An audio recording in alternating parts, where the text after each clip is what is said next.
Saya hari ini sengaja membawa tongkat ini.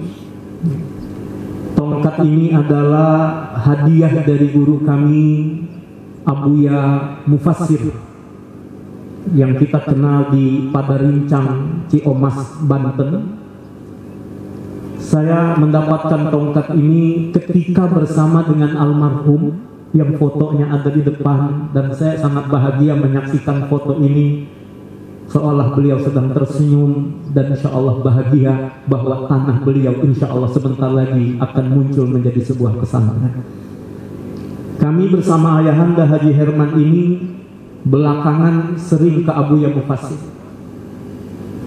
datang ke beliau, dan beliau selalu mengatakan, Ayah Herman, saya kalau mau ke tempat Buya, kata beliau, malam itu udah seperti orang mau pacaran. Betul ya Bunda Catherine ya? Pacarannya sih sama Bunda Catherine. Saya seperti orang mau pacaran, bahagia, kata beliau, luar biasa. Dan setiap kali ketemu Buya Mufassir, bahagianya luar biasa. Perjalanan jauh ke Banten tidak melelahkan, kata beliau, karena setiap pulang dari sana mendapatkan oleh-oleh. Oleh-oleh apa? Pencerahan hati. Padahal setiap kita datang ke Buya, pasti nasihatnya menusuk, menghujam ke dalam hati, tapi itulah kebahagiaan beliau. Bahkan kemudian Ayahanda Herman kami keliling ke Sukabumi, ke Cianjur, jalan setiap hari Senin, Bunda Catherine. Setiap hari Senin jalan, keliling-keliling cari tanah sini, belum berjumpa yang terbaik. Itu ayah selalu bilang, Ustaz, saya ini udah capek duduk sama pengusaha, maunya duduk bersama para ulama. Saya pengen nanti ada sebuah pesantren, saya pengen duduk dan mendengar anak-anak baca Al-Quran, saya menyimak bacaan ayat-ayat Al-Quran, kita duduk-duduk saja. Dan ada yang menarik, ketika kami bersama-sama mampir di daerah Cipanas, bertemu dengan seorang yang namanya Pak Haji Untung Basuki, yang oleh Syekh Isom juga diberi nama Abdurrahman. Abdurrahman Untung Basuki, kalau beliau Abdurrahman Hermanto Susanto. Kami bertiga, Ayah Herman, Ayah Haji Untung dengan kami. Kata Ayah Herman begini, udah Pak Haji, nanti kita bareng-bareng pokoknya di pondoknya Ustadz, kita duduk, kita ngaji, kita santai-santai di tempat itu, kita ingat Allah. Pak Haji Untung jawab juga, iya, saya juga mau, pokoknya Ustadz, ayo nanti kita bersama-sama di situ. Allahu Akbar, dua orang ini rupanya qadarullah sekarang sudah kembali kepada Allah Subhanahu wa Ta'ala. Orang-orang tua yang kami sayangi, kami cintai, kami tidak saudara, tapi Allah persaudarakan, insya Allah dunia dan akhirat. Dan kami harus sampaikan kepada keluarga almarhum, ketika menjelang wafat beliau, ingat di malam itu ayah bunda semuanya yang hadir, keluarga besar kampung Kebon Kopi, Pengasinan, Gunung Sindur, dan semua tamu undangan yang mohon maaf kami tidak sebut, tidak kami sapa satu persatu. Ini sekedar mengingatkan kembali, di hari terakhir menjelang beliau wafat, kami diundang untuk datang ke rumah beliau. Waktu asar tiba, kami belum datang, beliau sudah sholat berjamaah terlebih dahulu. Kami datang, kemudian setelah kami sholat, kita ngobrol sebentar, berzikir, bersolawat, berdoa. Sholat maghrib berjamaah, berzikir, bersolawat, kita tausiah saling mengingatkan dalam kebaikan. Sholat isya berjamaah, sholat isya berjamaah, kemudian kita sekedar ngobrol lagi, makan bersama, berdoa. Selesai itu beliau katakan, Ustaz, jangan pulang dulu ya, temenin saya. Teman-teman menunggu di luar, kami diajak ke kamar. Terus beliau mengatakan, doain saya Ustaz, kita saling menghibur. Beliau di tengah rasa sakit yang luar biasa, tapi beliau berusaha untuk tetap tegar. Dan beliau adalah ahli sholawat. Beliau banyak bersolawat. Jam 12 lewat sudah, karena saya besok pagi harus mengajar di sini. Akhirnya dengan senyum beliau bilang, silakan Ustaz, tapi saya titip keluarga saya. Saya titip keluarga saya. Dan nanti Ustaz, kalau di akhirat tolong cari saya. Saya sampaikan, ayah, bukan ayah yang minta dicari, tolong kami ajak ke surga. Mengapa saya katakan begitu? Karena saya sudah tahu bagaimana amalan-amalan beliau. Beliau yang Masya Allah sholat berjamaah 5 waktunya. Beliau yang Masya Allah sudah tidak terhitung berapa harta beliau yang digunakan membangun masjid-masjid, membantu pesantren-pesantren, anak-anak yang belajar, beasiswa untuk anak-anak yatim, para duafa, mereka yang belajar Al-Quran. Beliau orang yang ringan tangannya membantu. Berapa banyak tanah-tanah wakaf beliau yang beliau sendiri kadang tidak mau menyebut-nyebutnya.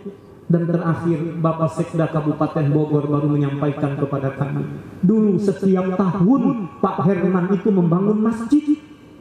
Mungkin anak-anak beliau tidak tahu, keluarga beliau tidak tahu, tapi ada saksi sejarah yang mengatakan setiap tahun beliau bangun masjid. Dan kami pun baru tahu ternyata dekat dari daerah ini, kebun kopi ini, sebelah sana kalau tidak salah, ada sebuah masjid yang juga dibangun oleh beliau. Allahu Akbar. Bapak Ibu semua yang dimuliakan oleh Allah, akhirnya kami diizinkan untuk keluar dari rumah itu, berangkat ke Sentul mengajar. Kira-kira pagi hari, kemudian beliau masih video call, sampaikan, Ustaz, saya sakit lagi, keluar darah, muntah beliau. Kemudian kata beliau, doakan saya, Ustaz.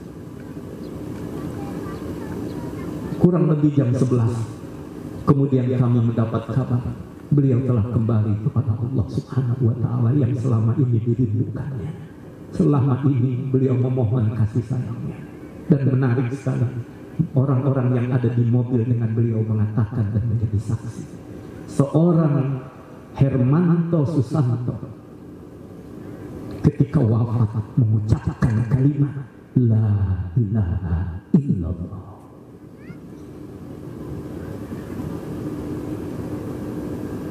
Mohon maaf, kita yang selama ini sering ada di majelis ilmu, kita yang sering ada di majelis zikir belum tahu bagaimana akhir kehidupan kita.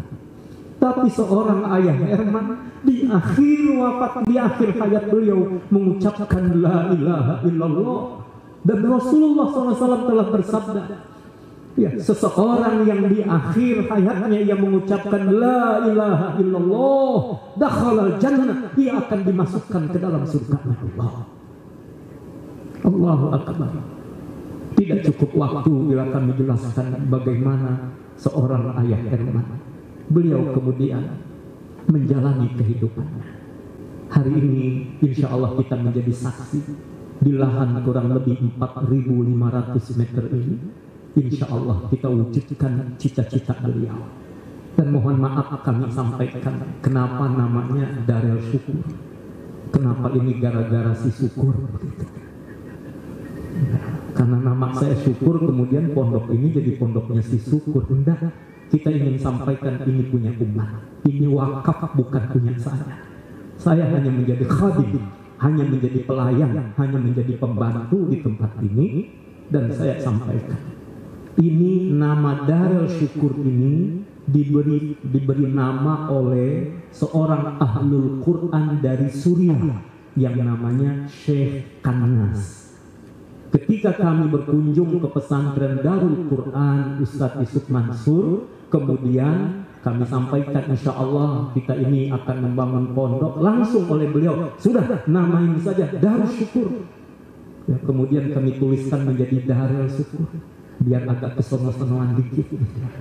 Biasanya Daru atau Darus atau Darul, ini kok Darul Syukur.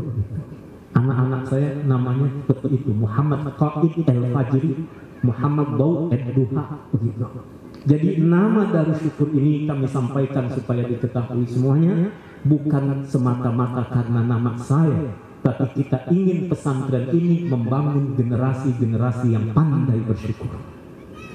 Kenapa? Karena Allah sudah tegaskan wa qalilan min ibadiyas syakur, sedikit hambaku yang termasuk min ibadiyas syakur, orang-orang yang pandai bersyukur, hamba-hamba yang bersyukur. Maka kita berdoa, Allahumma ij'alna minal qalil, Allahumma ij'alna minal qalil, Allahumma ij'alna minal qalil. Ya Allah, jadikan kami termasuk kelompok orang yang sedikit itu. Kemudian Bapak Ibu yang dimuliakan oleh Allah Subhanahu wa Ta'ala, juga kami sampaikan sesungguhnya harapan besar dari almarhum pesantren ini bisa mendidik, membangun generasi yang mudah-mudahan kita berdoa selalu kepada Allah yang Maha Kaya. Mudah-mudahan yang nyantri di sini tidak perlu bayar. Kalau nggak bayar langsung aminnya kenceng. Amin, dikabul doanya insya Allah. Tapi kalau mau infak nggak apa-apa. Yang mau sodakoh silakan, yang mau wakaf silakan. Bunda Catherine dan keluarga Mas Andri, sebagai laporan saja, kami tidak akan pernah membuat proposal. Kami tidak akan mengajukan permohonan kepada manusia, tapi kami akan minta kepada Allah Subhanahu wa Ta'ala. Insya Allah ini sebagaimana ayahanda melakukan itu, kami akan lanjutkan, kami jaga amanah dari guru kami Buya Mufassir, dari guru kami Buya Yahya. Kita ini bukan ahli proposal, maka insya Allah kita yakin Allah Maha Kaya, Allah punya maha segalanya. Maka oleh karena itu bersandar kita hanya kepada Allah. Di setiap majelis saya sampaikan, saya mohon doa, mohon doa, mohon doa. Tadi pagi Bunda, ada seorang sahabat tiba-tiba, Ustaz minta rekeningnya. Ya karena dia minta, saya kirim. Allah, dia transfer 30 juta rupiah. Kemarin di tempat Syekh Iqbal, ada hamba Allah yang kita tidak minta, tiba-tiba dia mengatakan, bagaimana Syekh kalau yang 5 juta itu akan kita serahkan untuk pesantren ini. Alhamdulillah Pak Haji Novi sudah transfer 5 juta. Bersama-sama kita akan berada di tempat ini, dan saya lebih gampang menyebutnya pesantren kebun kopi saja. Betul, ini kampung kebun kopi. Betul ya. Jadi kalau susah nyebutnya Darul Syukur, pesantren mana? Pesantren kebun kopi. Diizinkan kalau kalau diizinkan, saya kalau pergi kemana? Ke kebun kopi. Jadi kalau saya sebut ke kebun kopi, maka ya tempatnya adalah di sini.